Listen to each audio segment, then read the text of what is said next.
Alright, today we're going to talk about properties of real numbers. So we want to be able to classify real numbers and use properties to evaluate expressions. So on here we have our number classifications to start. So this little Venn diagram here that you see to the right, that's really kind of the easiest way to see what's going on here. So in the inside of that, in that green circle, you can see natural numbers. Your natural numbers are just your counting numbers. 1, 2, 3, 4, 5, so on and so forth. Then you have the whole numbers. Whole numbers are your counting numbers now including 0. So now it's 0, 1, 2, 3, 4, 5, 6, 7, so on and so forth. Next you have the integers. And integers are whole numbers and they're negatives. So now we would have positive and negative versions. So -3, -2, -1, 0, 1, 2, 3, 4, and going on forever in both directions. Next you have the rational numbers in yellow there. The rational numbers are now all the decimals and fractions, as long as the decimal either repeats or terminates. Okay? And then in the white circle to the right, you have the irrational numbers. So these are any decimals that go on forever and never end and never repeat themselves. So things like pi, you know, as a famous irrational number. It goes on and forever and ever, and it never terminates, it never repeats itself. And then all of these numbers that we're looking at are considered real numbers. So that's why the whole title of that whole box is all the real numbers. And you can see in the list here on the left, they all have these little abbreviations with these capital letters like that. Okay, so that's our number classifications. Then we have properties of our numbers that you use all the time when you're solving equations. You just might not remember the name of it specifically. So commutative property is just saying, 1 plus 2 is the same thing as 2 plus 1. Associative property, same thing. You can group things together differently and they still are equal to each other. An identity, you have an additive identity and a multiplicative identity.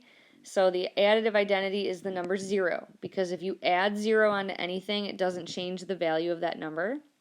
And then the multiplicative identity, same concept. 1 is the multiplicative identity because anything that you multiply by 1 doesn't change the value. Inverses, so when you're talking about addition, the inverse is just the opposite sign. So you can see on my example on here is the inverse of 3 would be -3. And then when you're talking about multiplication, the inverse is the reciprocal.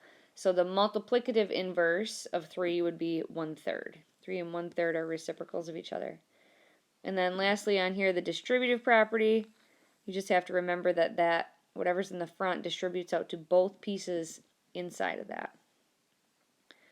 Okay, so let's look at the examples. That was a super quick explanation on there, so let's put them into practice here. So the first one is looking at what sets of numbers each number belongs to. So the square root of 6, if we look at the square root of 6 on the calculator, that's the wrong spot, right here. This is what the square root of 6 is as a decimal, 2.44948, blah, blah, blah, blah, blah.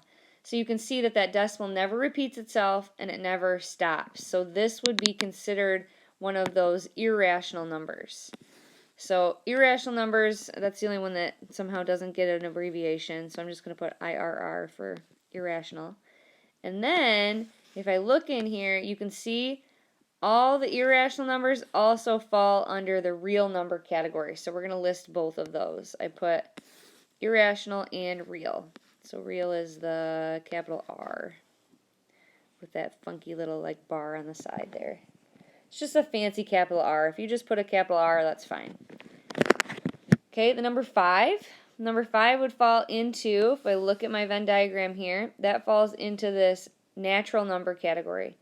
So if it's a natural number, that means it's also a whole number, it's also an integer, it's also a rational number, it's also a real number. So that's going to go all the way through that little, kind of like an onion there. So natural numbers gets the capital N. Then we have whole numbers. Then we have integers. Then we have rational numbers, which is a Q, and then real numbers. So natural, whole, integer, rational, and real. So the plain old number 5 gets all of those classifications. And then lastly, we have negative 2/3. So negative 2/3 is expressed as a fraction. It could be a decimal as negative 0.6 repeating. So anything that can be a fraction or a decimal that repeats itself or terminates is considered a rational number. So that's the Q. And then if we look back in here, here's my rational numbers. So those are also real numbers. So I have Q and R for rational and real. Okay, so those are our number classifications. So number 2 says find the additive and the multiplicative inverse for negative 7. So if you look up here in this chart, additive inverse is the opposite sign. So if this is negative 7, the additive inverse is going to be positive 7.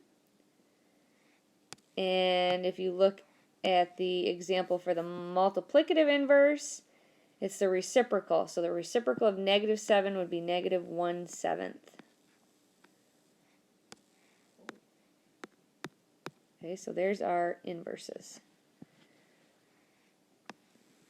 Okay, number 3 says Audrey buys 5 apps that are $1.99 each, 3 songs that are 99 cents each, and downloads 2 free apps. What's the total? So let's write an expression for this. So we have 5 apps that are each $1.99. Then we have 3 songs that are 99 cents a piece. And then she has 2 free downloads, so those aren't going to cost us anything, so I'm not going to bother with that. So let's think about this mental math-wise. If I say that this is close to $2 and this is close to $1, we could get a good estimation. 5 times 2 means this would be around $10 for the apps, and this would be around $3 for the songs. So we're really close to $13. But this, think about this as I have 5 extra pennies that I didn't spend there because it's actually $1.99, not $2. So there's 5 extra pennies here, and I get 3 extra pennies here. So that's a total of 8 pennies less than that $13. So this would be $12.92. So you don't have to do that mentally. That's just a mental math strategy to think about. You can absolutely use the calculator for that. So she would have spent $12.92 on those apps and songs. Okay, so let's go to the next page for a couple more. Okay, here we're going to be using our distributive property and then do some combining of like terms. So when you're distributing, remember it has to go to both pieces there. So this is going to become 12a minus 4b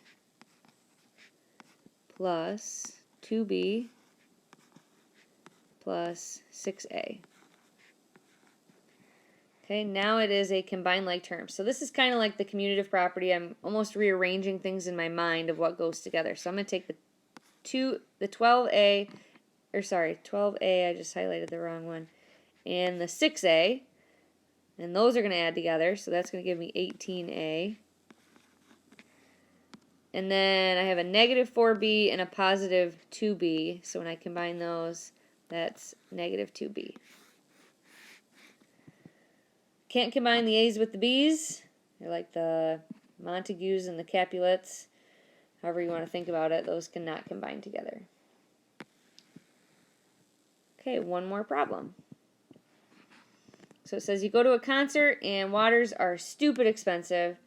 Your ticket was $75. You spent $20 in gas to get there, and you bought 4 waters while you were there. If you spent a total of $143, how much was each water? So it says define your variable. That means in other words, that's supposed to say other, not order. In other words, what does X represent or what is the unknown? So usually in these application problems, they pretty much tell you what your unknown is right here. How much was each water? So X represents the cost of each water.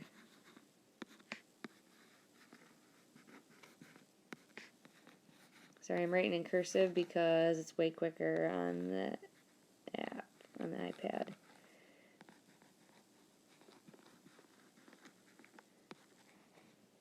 The cost of each water. Okay, so let's write an equation. So we have $75 that we spent for our ticket. We have $20 we spent in gas to get there. And then we bought 4 waters that we don't know what the cost of them is. That's what we're figuring out. So that's where my x comes in. 4 times x. And this has to be equal to 143. Okay, now it is solve that equation. So combine any like terms. I got these two that can combine together to make 95 plus 4x equals 143. And then we're going to solve. So subtract 95 from both sides.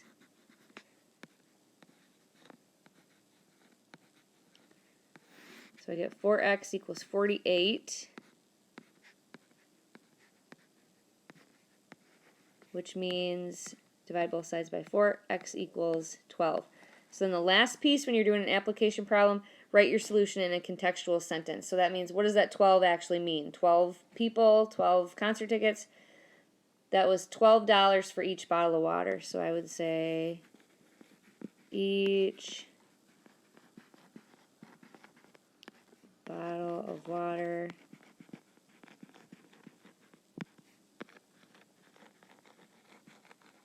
costs $12. And there you have it.